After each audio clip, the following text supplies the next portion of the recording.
So I'm doing a video on doing these bumper quick disconnects. When I bought this car, this bumper is barely being held on.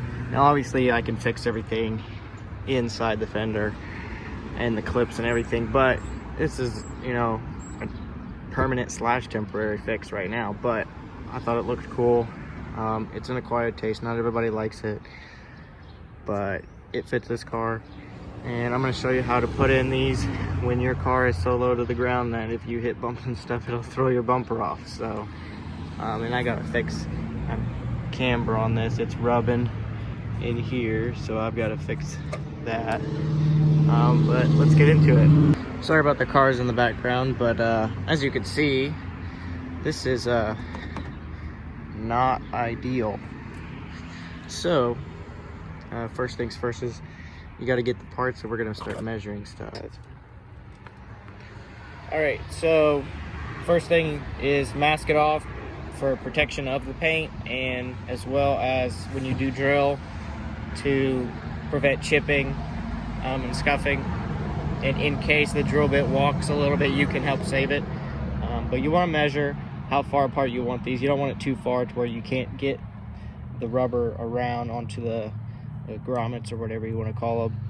But just measure. So I measured about a 2.5 inch total, cut that in half, and then just estimated the center. Next thing is when you do drill, pull this one.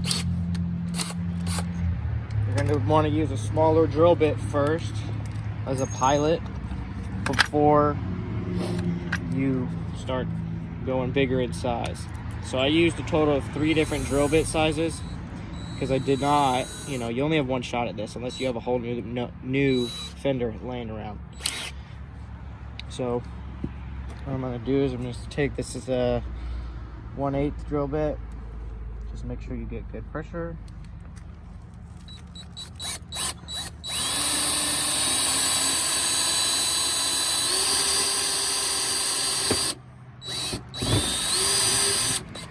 Okay, that was metal and this is plastic, so this will go through a lot faster.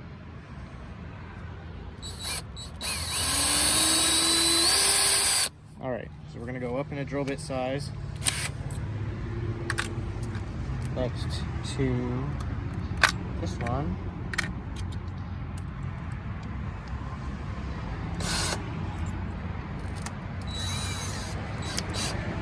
And do it again.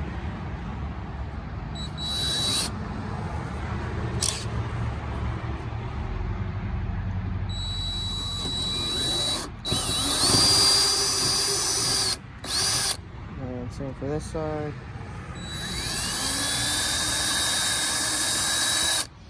All right. Now we'll go to our final size.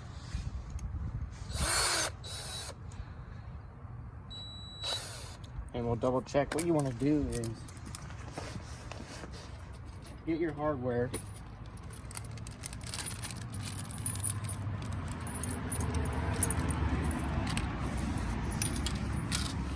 You want to make sure, now this is going to be, I don't have in between, so this is going to be ever so slightly bigger, but that's okay.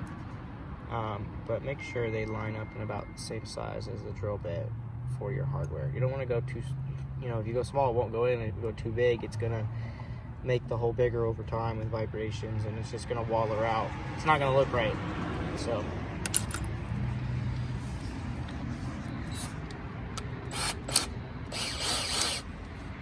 the last one, you got to be the most careful because it's a big drill bit and you don't want it to do anything bad.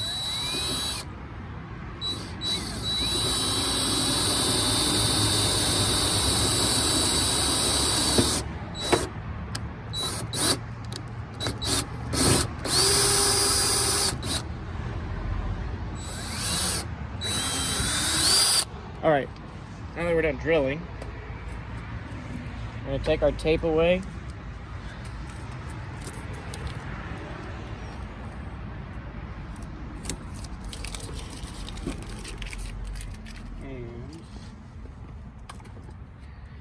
Get this. So this is a touch-up paint, and you want to put touch-up paint on this so it doesn't rust. Now I know I've got a lot of like chipping paint on this, and I'm going to get to that later on, but right now this isn't coming off anytime soon. So get your touch-up paint and just put it in the hole to prevent any corrosion that may happen. And then the plastic, you don't have to worry because it's plastic, it doesn't corrode. Alright, so we're going to move on to the next step, which is getting your hardware. So this goes in here, this washer goes in the back, and this 10 mil nut goes on the back. So what I'm going to do is I'm going to push this through, put this washer on, and then get the nut and make sure I have it the right way and put it on. So I'm gonna grab what I need for this, which is my Allen and my socket. And I'm gonna put the socket on the back and the Allen and tighten it up.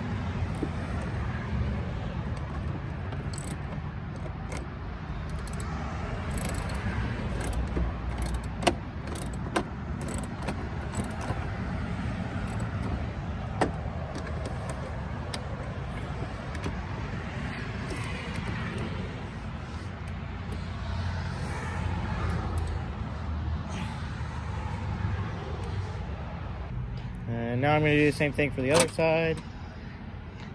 So move your fender liner out of the way if it is in the way, so I can get the hardware in there. Come on. Oh, I can pull it back. And then just continue the process on the other side. Yeah, finally, I'm just gonna put on the, I'm gonna do the twist one.